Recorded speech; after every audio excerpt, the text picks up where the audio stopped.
আমার সামনে বসে আছেন লিটন দেওয়ান চিশতি। তিনি স্বনামধন্য, তিনি জ্যোতিষরাজ। তিনি মানুষের মুখ দেখে তার বর্তমান, ভবিষ্যৎ, যত সমস্যা আছে সমস্ত বলে দিতে পারেন এবং বলে দেন এবং সমাধানও করে দেন। আল্লাহ রাব্বুল আলামিন মানুষের জন্য পাথর রত্ন দান করেছেন, সেটা বোঝার দায়িত্ব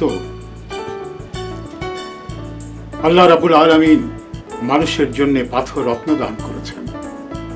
কিন্তু এই পাথর রত্ন কার কোনটা প্রয়োজন সেটা সবাই বুঝতে পারে না। বুঝতে পারেন একমাত্র তিনি, যিনি সাধক, যিনি চর্চা করেন। আল্লাহ রাব্বুল আলামিন মানুষের জন্য কত নিয়ামত দান করে রেখেছেন। আমাদের সামনে বসে আছেন লিটন দেওয়ান চিশতি। উনি একজন সাধক মানুষ। উনি বুঝতে পারেন যে কিভাবে, কোন পাথরে মানুষের কোন উপকার হবে, কোন সমস্যা দূর হবে। এটি তার সাধনার বিষয়বস্তু। আমাকে উনি আমার মুখ দেখে বলে দিয়েছেন যে আপনি এই পাথর ধারণ করেন।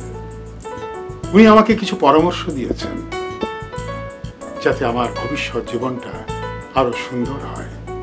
এই পাথর, এই পরামর্শ যদি আমি গ্রহণ করি মনে প্রাণে, তাহলে আমার ভবিষ্যৎ জীবন উত্তরোত্তর আরো সুন্দর হবে, আরো ভালো হবে। আপনারা আসুন লিটন দেওয়ান চিশতির কাছে এসে আপনারা আপনাদের ভবিষ্যৎ, আপনাদের বর্তমান, এই সমস্যাগুলো সব জানুন। তারপরে যে পাথর রত্ন আপনাদেরকে উনি দেবে, আশা করছি ইনশাআল্লাহ আপনাদের উপকার হবে, ভবিষ্যৎ জীবন সুন্দর হবে। আল্লাহ লিটন দেওয়ান চিশতিকে আরো জ্ঞানের অধিকারী করুন, মানুষের আরো উন্নতি সাধনের জন্যে ওনাকে আল্লাহ রাব্বুল আলামিন তৌফিক দান করুন। আমরা সবাই এই দোয়া করি।